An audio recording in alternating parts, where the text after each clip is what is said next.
Linda Sever.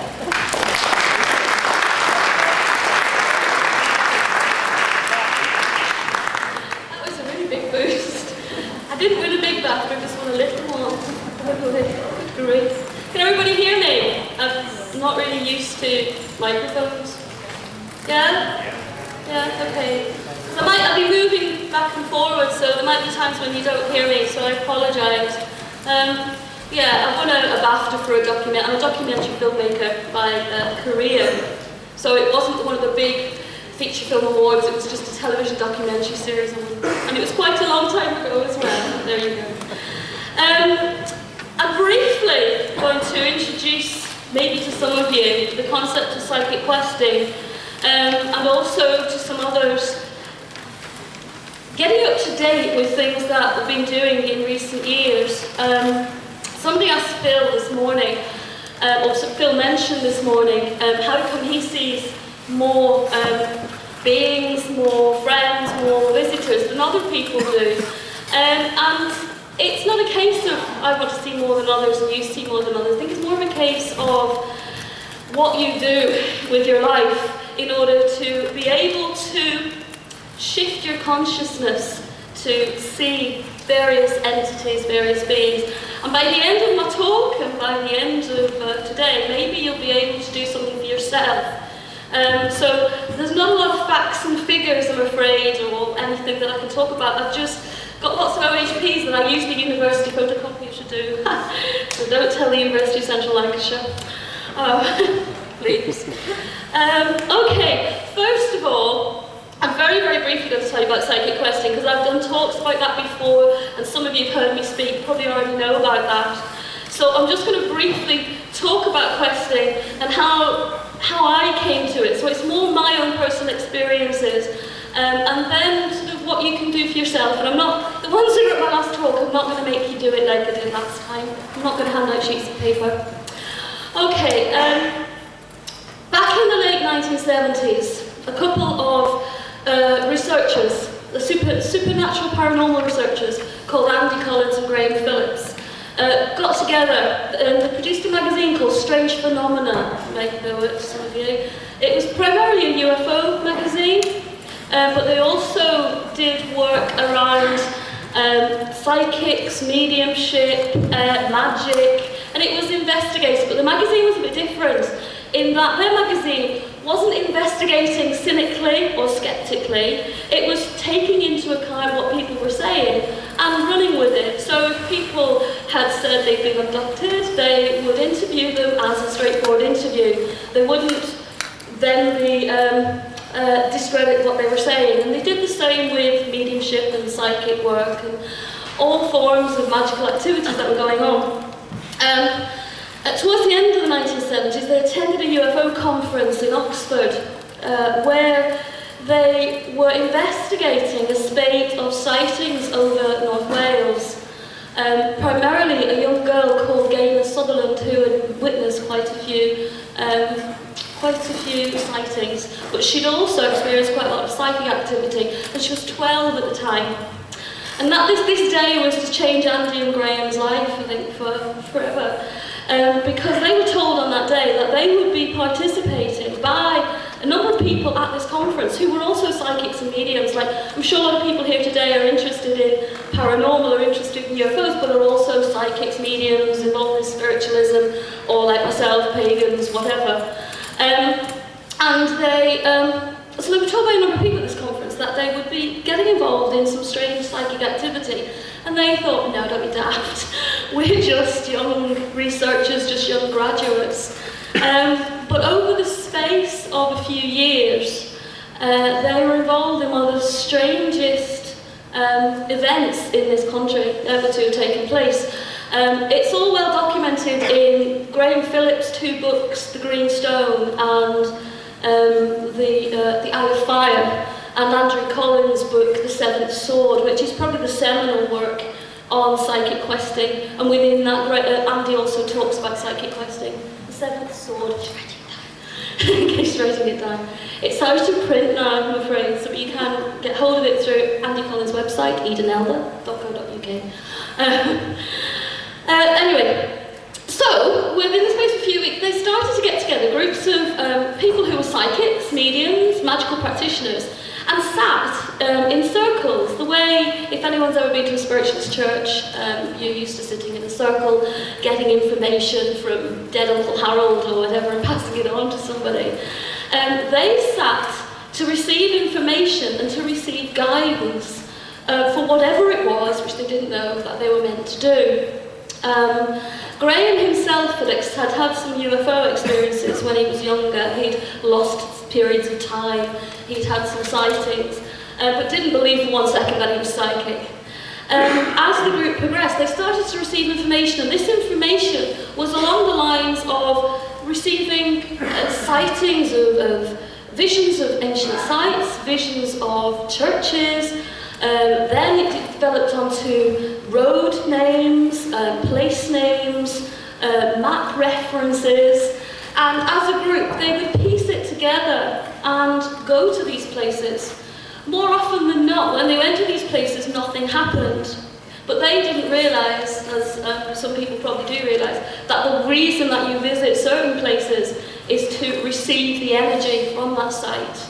It's not for anything to happen or for anything to do, it's just to absorb the energy, to take within yourself, to move on. As Phil was talking about stargates earlier, there are quite a lot of mini stargates around, particularly in this country, which I'll sort of talk about a little bit later. So, from receiving this information, one very cold October night, they visited a place called, well, if anyone knows of Coombe Abbey, which is in the Midlands. And hidden in a wall at Coombe Abbey, across a bridge, they discovered, I'm just going to get one of these ones. Sorry about this.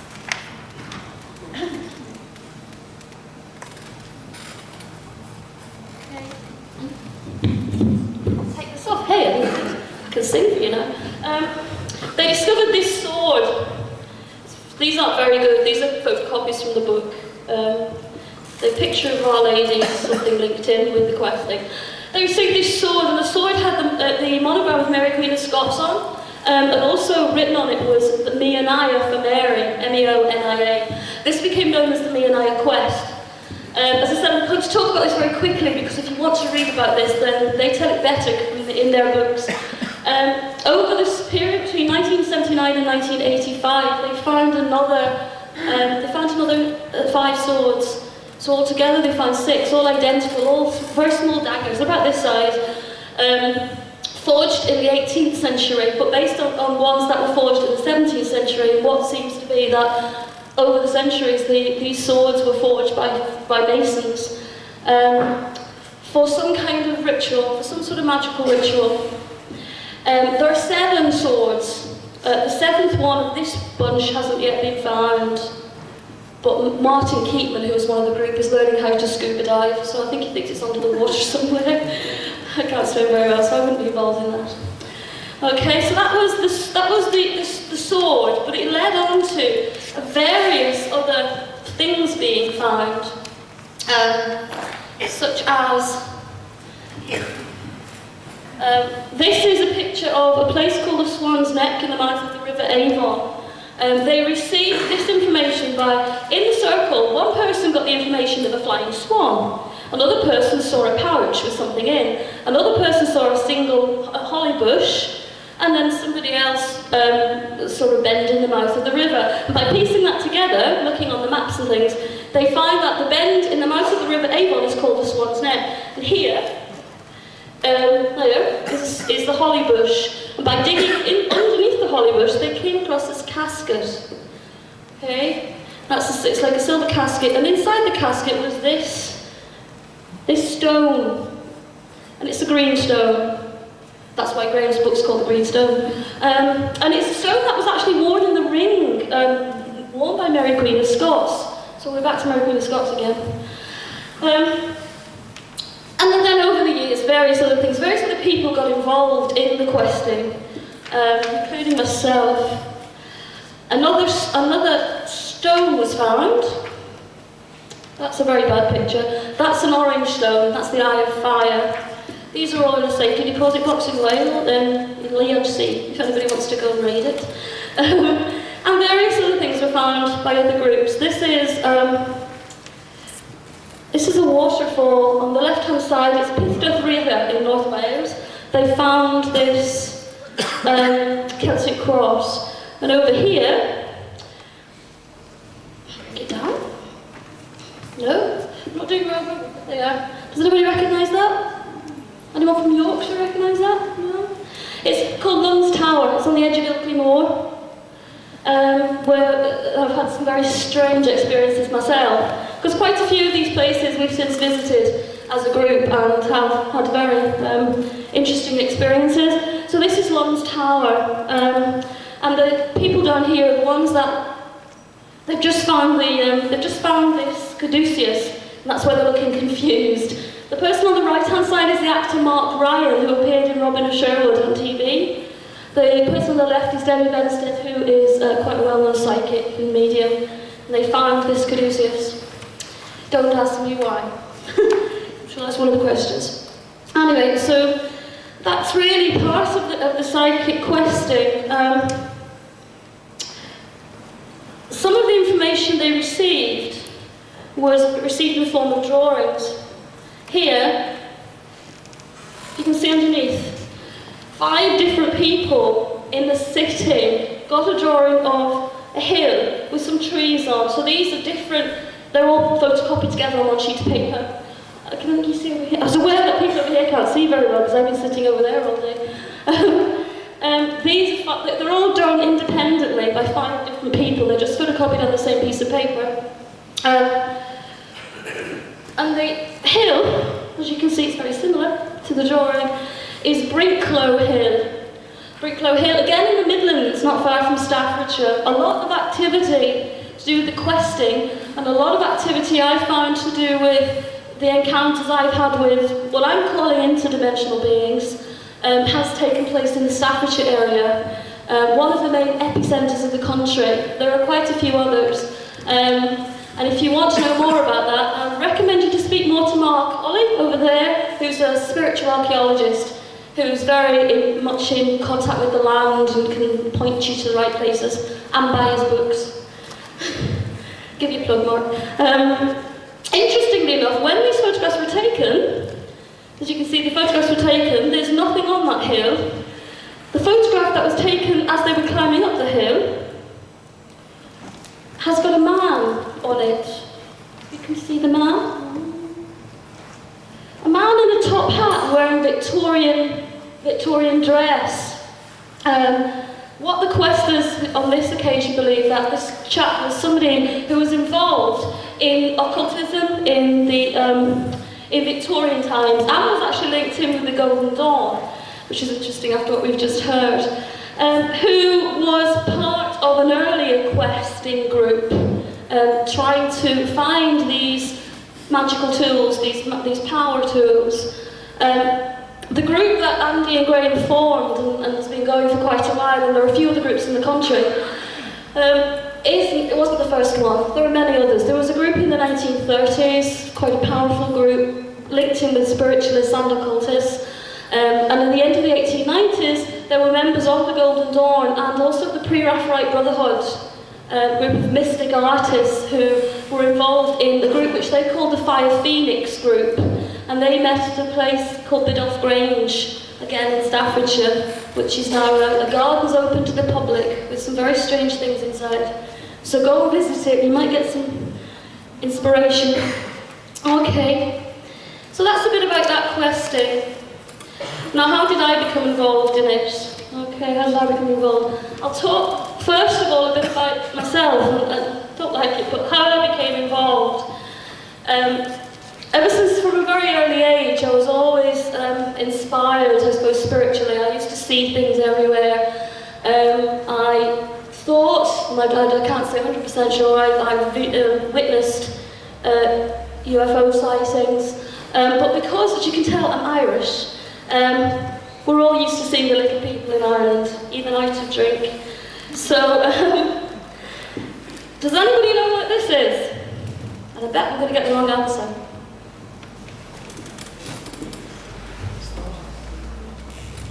Does anybody know where it is? What it is? Mark? It's a gravestone. Is it County Fermanagh? County Fermanagh, yeah. A lot of people when I show them this, they say, oh, it's Easter Island.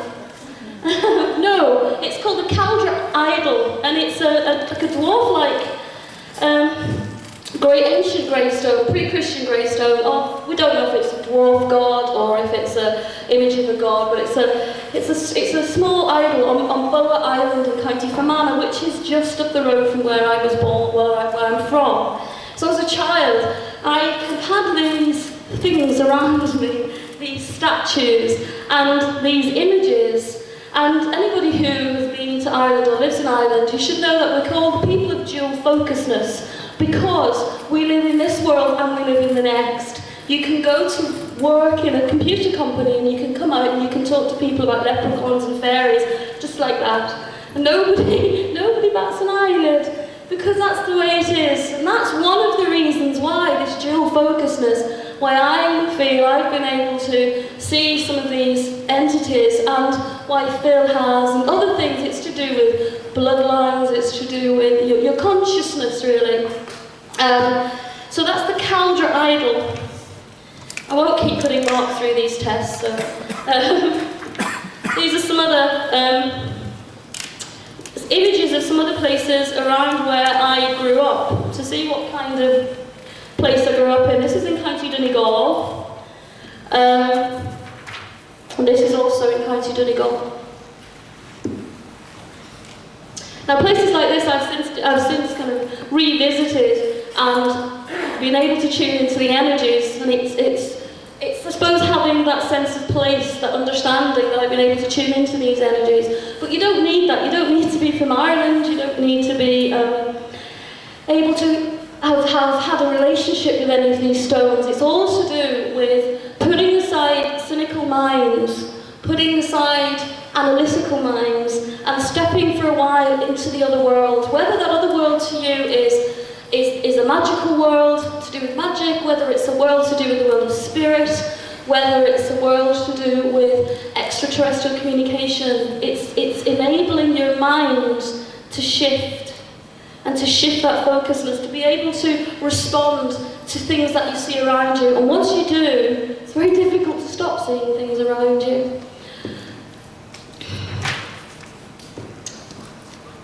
Oh, there's another circle. I love that one. Okay, so stone circles. So that's the kind of sort of experiences I had when I was younger.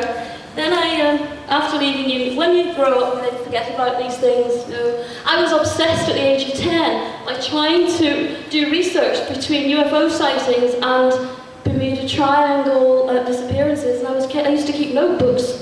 And I was like, that one's gone there and that one went there. And then I got into teens and 20s and just forget about it.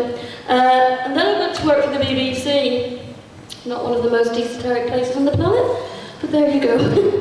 And I worked, my first job at the BBC was as a researcher. I worked on things like Breakfast Time, and that's life. And I hate to admit it, but that's another story. But at the same time as I was working on programs like that, there was a series going on called Chronicles. It was a history series. And one of the series was to do with, called The Strange Affair of Glastonbury, and in that program, they were talking about the finding of the swords. And I just happened to be in a lift at the same time as Andrew Collins had come in to take with the sword to take part in this documentary. And I earwigged, and I thought, oh, it'd be really good to be on Breakfast Time. But unfortunately, Frank Boff had just been sacked, and I don't think they wanted any more people like that on Breakfast Time. So they decided no. But because of that, I established communication with Andy Collins.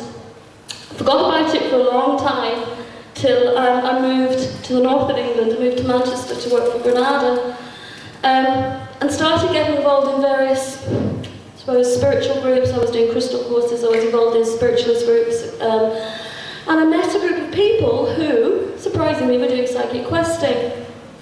But their psychic questing was taking a different turn. So in the early times of the questing, I was very much involved, and we were involved in finding things, like these questers have done. But eventually, things started to take a shift. And it took a shift, first of all, in about 93, 94, when we went to Wales. Well, I've just shown you that waterfall. We visited a place in Wales where we knew we'd had to do some earth healing. So the group was starting to do a bit more of earth healing and getting rid of some spirit activity that was going on in a particular stone circle where we were staying.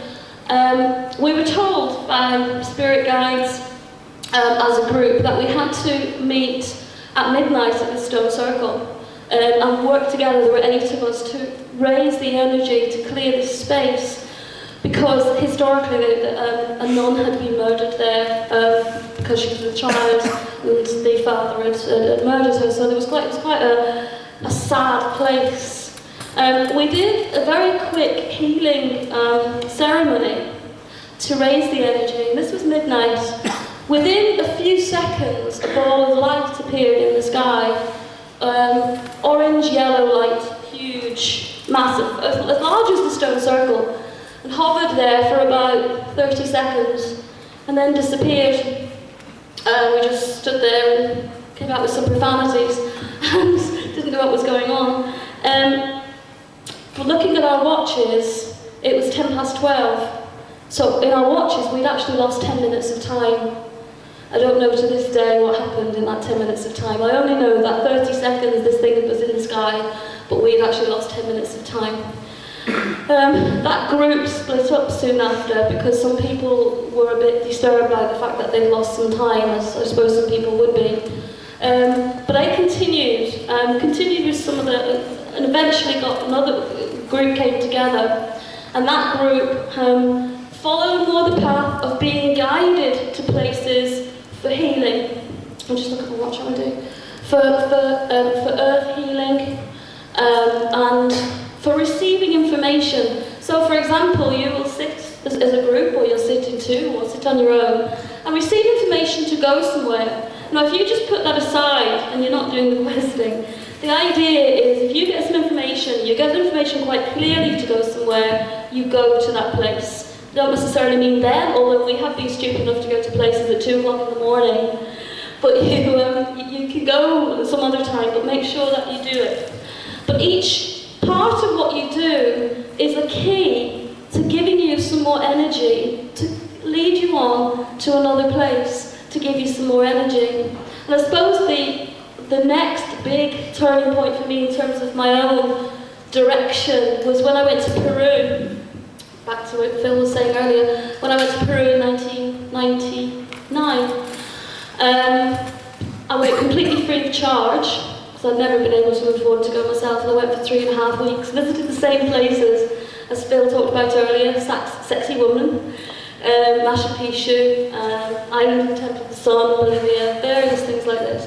And it's a place that I dreamt about going to all my life. And I just happened to have been giving a crystal workshop, and a woman there asked me for a reading. I gave her a reading. I wouldn't take any money for the reading, but it turned out she was a millionaire. And so they were going to Peru with her partner and some other people, and they paid for me to go, and a friend. We went to Peru, and I had the most amazing experience I've ever had in my life. And it was there I learned more about doorways and stargates, as we called them earlier. Doorways, of which there are many, and there are many here in this country. There are probably many just on the beach. You know, it's knowing and understanding, intuiting where those places are.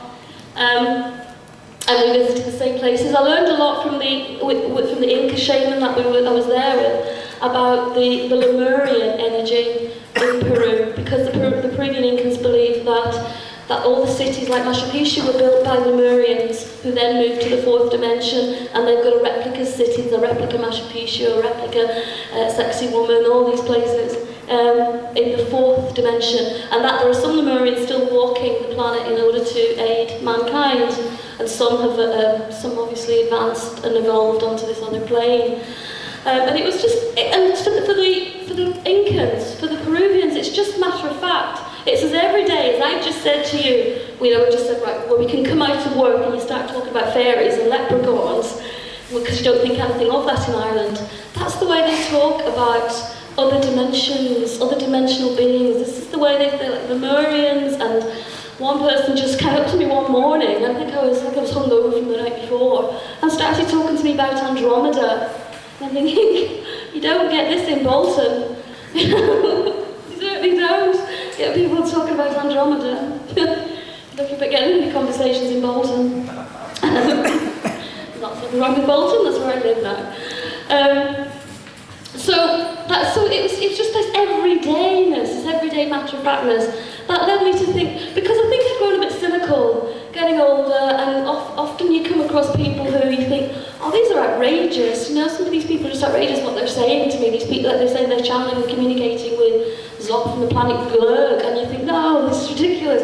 But it taught me again to be open-minded, to be really open-minded, and that everything within our lives, we take for granted, but we often have very closed minds. Even those amongst us who are interested in supernatural and paranormal activity, we're still a bit, I think, closed-minded in our societies.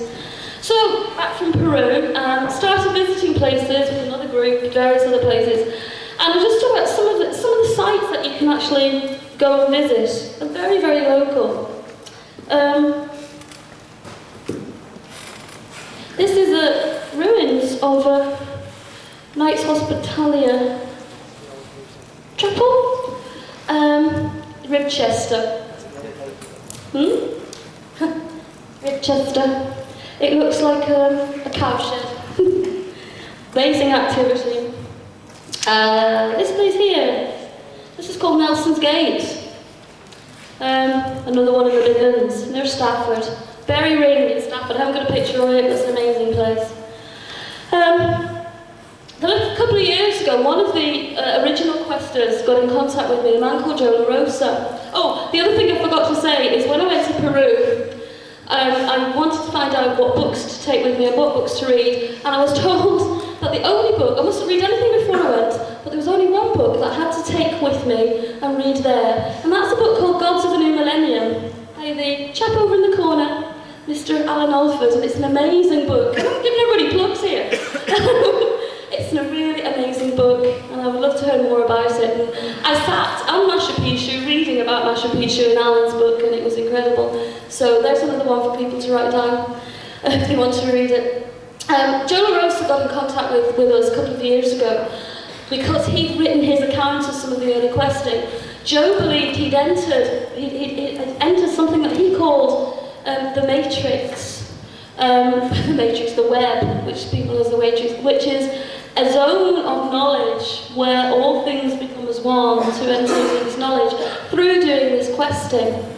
So I was quite interested in this, and I read, being sort of a person who's been involved in the media and things, I agreed to read the book from, well, I won't say what's in it because it's not published yet and that's not fair on Joe, but it's needless to say that a lot of things to do with extraterrestrial activity, interdimensional activity, Egypt, everything started to link together through this book.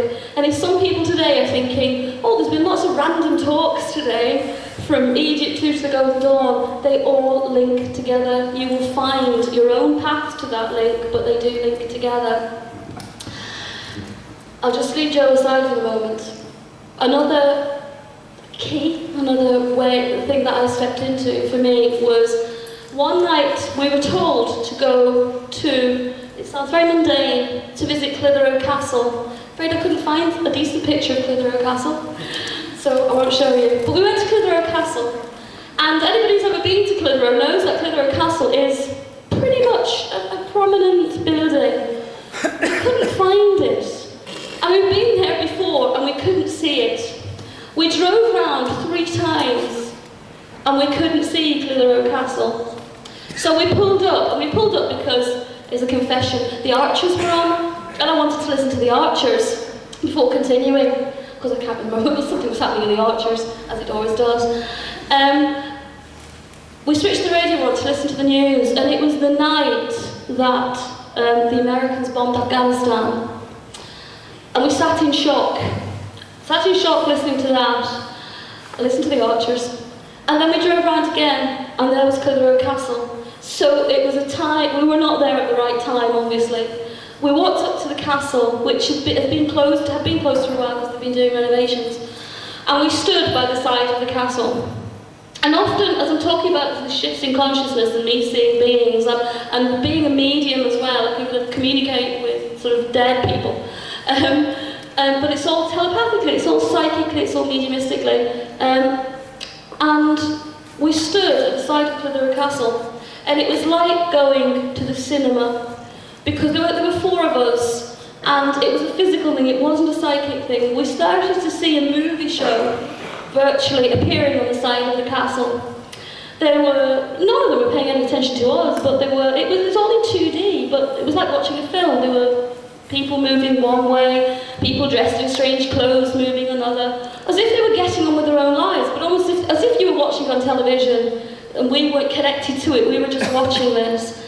Prior to that, the only things we'd actually seen or started to see were faces in walls. Because going back to something like this, if you concentrate, if you go up to one of these places at a particular time, usually around about dusk, you can start to see faces, you can start to see images appearing in the stones.